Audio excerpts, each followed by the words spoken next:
was always cold, a lot colder than now, it sure seemed like it. You never knew, part of the problem was you never knew what your neighbors, how they survived the storm. Everybody lost livestock. We really weren't prepared, maybe like we would have liked to have been, of course. Another hardship that we faced was the prairie fires, because there was, you know, that's what we had. We had grass, prairie grass. And most of the time it was a lightning strike. You know, usually midsummer on into fall. And it would be a lightning strike, and the fire, it depends on the winds and which way they were blowing, they could fan that fire and it could be on you pretty quick. Now what we did around the house and around the buildings was we'd plow some strips around so that the fire wouldn't get to our buildings and right up to the livestock. That was, you know, and most of the time that worked quite well for us.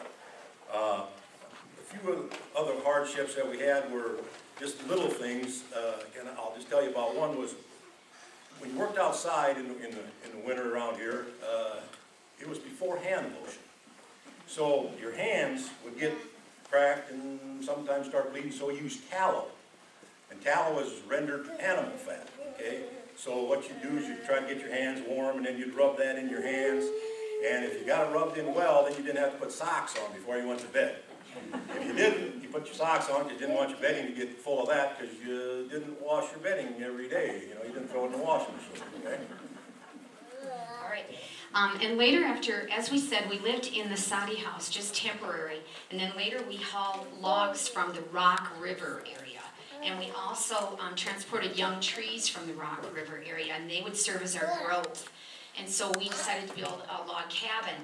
And log cabins were set true to the compass, so to speak, with pioneers, so that the door, the log cabin door was always faced to the south. And then to let in light, and then through the day, you would mark the passage of time by looking at that log cabin floor, and you could just tell the shadows and what time of the day it was. And later then, well, first of all, we made the walls were usually 7 logs high to the loft, and then we added 2 or 3 more for headspace there.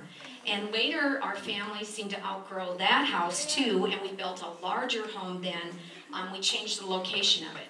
We went to the south part of our section, and this is the same farm. We farmed there 29 years, and then our son Fred lived there and farmed, and then later our grandson Arthur also farmed there, and I believe Lee and Cindy Groom-Harry lived there now. So. One other hardship, and I don't know if you want to call it hardship, but it was probably in 1873, 1874, somewhere in there, we started noticing grasshoppers. And in 1876, 77, 78, 79, we had a regular invasion of grasshoppers. At times, the sky would just turn black. And they'd come in, and it didn't even take them a day to wipe you out. And for almost 4 consecutive years there, what you did, you tried to protect your garden, if at all possible, from the grasshoppers, so that you had something to eat for the winter. And in the fall, in the 1879 rather, they must not have laid eggs, because in 1880 we had some grasshoppers, but not very many. And after that, they seemed to disappear for the most part for many, many years. And we generally had pretty peaceful relations with the native or with the Indians in the area, and we always remained guarded as they approached.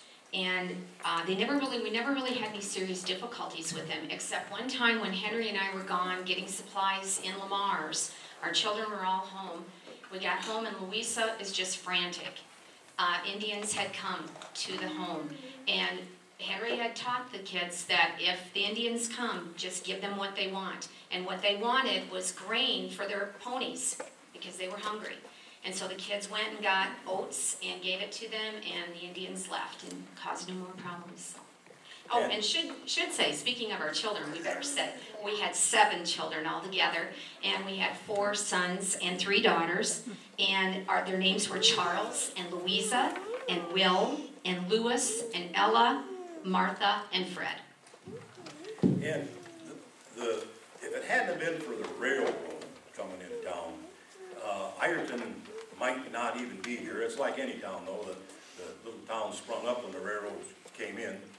And it was a blessing because you could ship grain out, you could ship lumber in, you know, that's where you got your mail, the newspapers and everything else. And there was one little hitch to all that. The eastern cities, Chicago or wherever, they saw an opportunity there. So what they did was they started making what you would call a wish book or a catalog. And they'd ship that out. You'd look at that thing and say, okay, I like this. You order that, and a few months, weeks later, it'd come to you. But the local merchants, you know, they were hurt by that a little bit because you're sending your money, you know, somewhere in the east and not spending it on Main Street.